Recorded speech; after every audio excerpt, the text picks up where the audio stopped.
Margot Chassid, bonjour, Boker Tov. Boker Tov. Alors nous avons parlé en ce début d'émission de la solidarité que l'on devait avoir avec les Juifs américains après le massacre dont a été victime la communauté juive de Pittsburgh, mais cela ne doit pas empêcher que nous devons également nous sortir solidaires des habitants de Sderot et des habitants du pourtour de Gaza après ce énième Shabbat passé sous la tension avec des tirs de roquettes en direction du territoire israélien. Qu'est-ce que vous ressentez Margot, après ce nouveau Shabbat de tension, ces nouveaux tirs de roquettes? Je veux vous dire déjà que on est très énervé ici à Sderot. On est vraiment triste, écœuré, révolté. Vraiment, j'ai pas de mots pour vous décrire comment mon humeur d'aujourd'hui, parce qu'on est vraiment très triste, très énervé. On a passé un Shabbat rempli plein de roquettes. Vraiment toute la nuit, on n'a pas dormi. On pensait que c'était la guerre. Oui. Vraiment, c'était un Shabbat très mouvementé, vraiment. Et c'est pas le premier. Et le sentiment, c'est-à-dire au-delà de la colère que l'on entend très bien dans votre voix, qu'est-ce que vous ressentez? Qu'est-ce que, à votre avis, il faut faire? J'ai lu dans la presse israélienne. Je ressens que Sderot, on nous a carrément oubliés. On nous a oubliés. Ça veut dire qu'on ne fait pas partie d'Israël.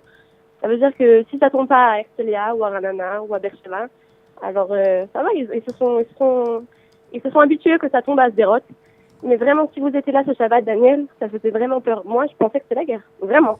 Et il y a eu plusieurs roquettes, il y a eu plusieurs sirènes. Il y a eu des bombes. Et nous, on savait pas comment on est sur mer Shabbat. On fait Shabbat.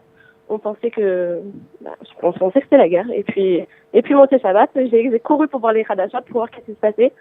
Et il y avait rien. On nous a carrément oubliés.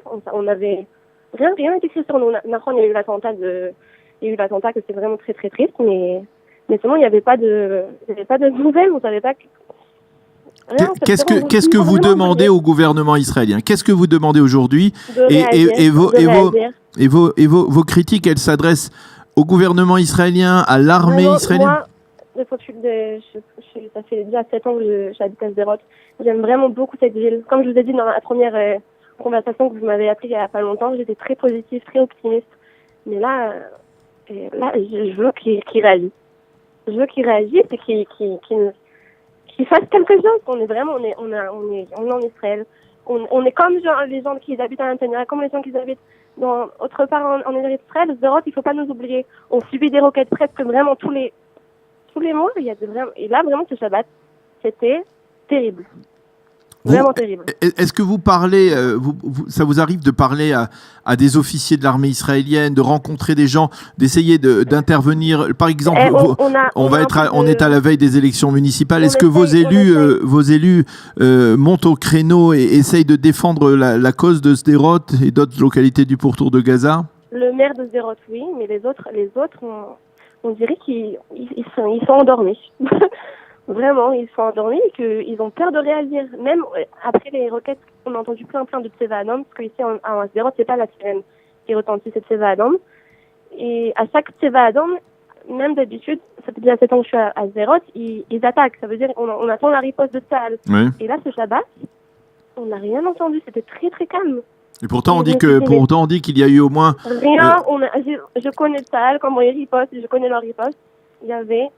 C'était très khalas, très ouais, on dit qu'il y a eu 90 tirs, 90 cibles qui ont été ciblées par l'armée israélienne, mais on dit que ce sont des cibles vides, c'est-à-dire ce sont des bâtiments abandonnés. Ils font peur. Alors nous, ils nous font peur. C'est ça, on entendait la riposte de Tsahal qui nous protège et qui riposte contre toutes ces roquettes. On peut plus vivre comme ça.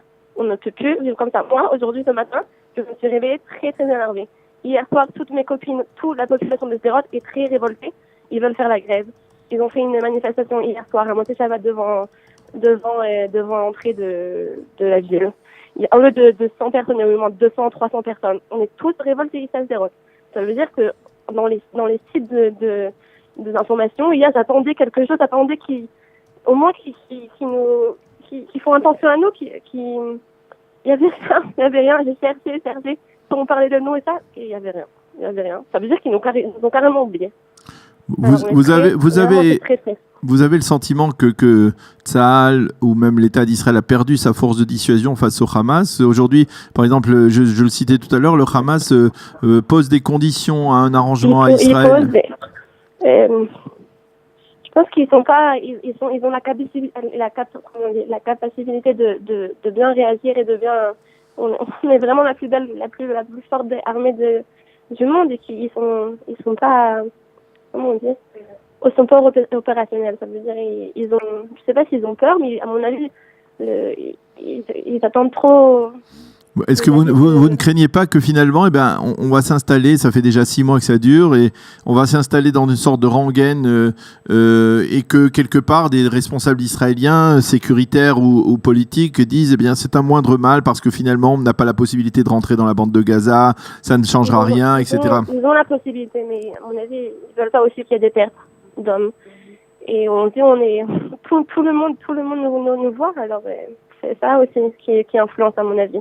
Mais ça y est, on peut plus. Nous, vraiment, on est vraiment à bout. Alors, au-delà de cette colère, qu'est-ce que vous pouvez faire ? Qu'est-ce que vous pouvez faire, vous, personnellement ? J'ai pas entendu la question.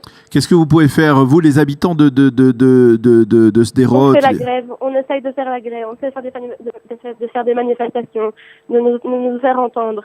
Et j'espère qu'ils vont réagir, qu'ils vont réagir et qu'il faut qu'ils savent qu'on est vrai, que quelqu'un qui habite à Sderot, qui habite par exemple à Netanya, est égal à quelqu'un qui habite à Sderot.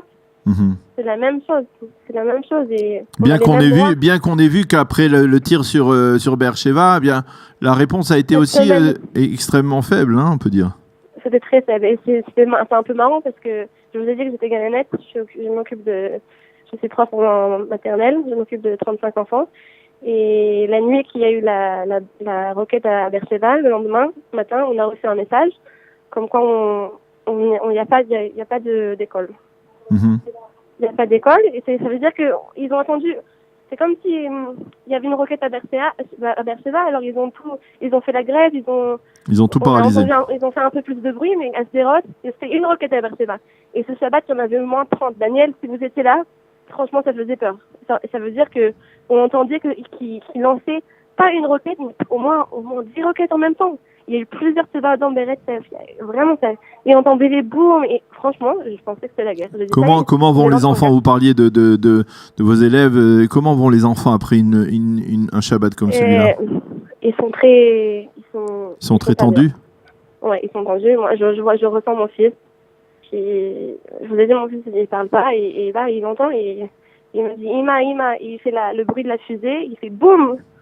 Il entend, mais je pense que tous, même les enfants, on est tous sur les nerfs. C'est une sensation pas renforcée, pas agréable du tout.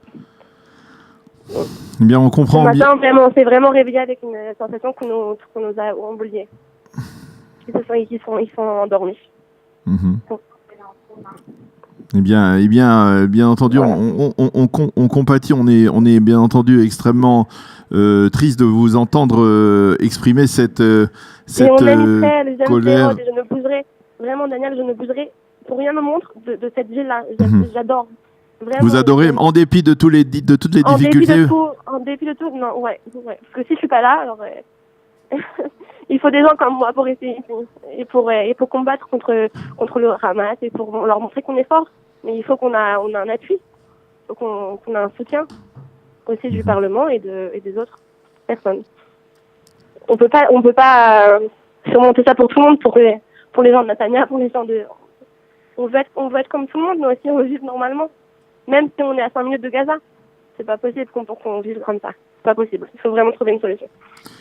Eh bien, j'espère que nous serons capables de faire passer ce message à la fois de colère, d'appel, cet appel en direction des autorités israéliennes et civiles et militaires que vous lancez. En ce moment, c'est un appel de colère. Et tout le temps optimiste, c'est tout le temps joyeuse, mais là, vraiment, on est révoltés. C'est ça le mot. À bout de nerfs. Ouais. Bien, merci beaucoup, Margot. Continue. Merci. On continue, c'est comme ça la dièse des rotes. Il y a des roquettes le Shabbat et dimanche on va au travail. C'est comme ça. Eh bien, merci beaucoup et Kol Hakavod de tenir le coup dans ces situations, dans cette situation. Ce n'est bien entendu pas facile. J'espère que ça va, qu'il y aura quelque chose dans les prochains jours, qu'il n'y aura pas encore des roquettes. Merci beaucoup Margot Chassid d'avoir été avec nous, de nous avoir transmis à la fois votre colère et votre volonté exprimée à l'adresse du gouvernement d'agir plus fermement contre les terroristes du Hamas et du djihad islamique. Et de riposter. Avant, il ripostait une roquette, c'est une riposte. Là, il y a eu 30 roquettes et il n'y a pas eu du tout de riposte. Il n'y a pas eu du tout de riposte. Ou sinon, c'est très très faible. Il y a il faut quelque chose qui bouge. On le comprend bien. Merci beaucoup encore une fois, de rien, Margot. Ça va être une bonne semaine. Merci et bonne semaine également de votre côté. Une semaine calme et sereine, on l'espère pour vous et pour les habitants de Sderot et du pourtour de la bande de Gaza. Merci et shalom. De rien. Shavuot tov, voilà.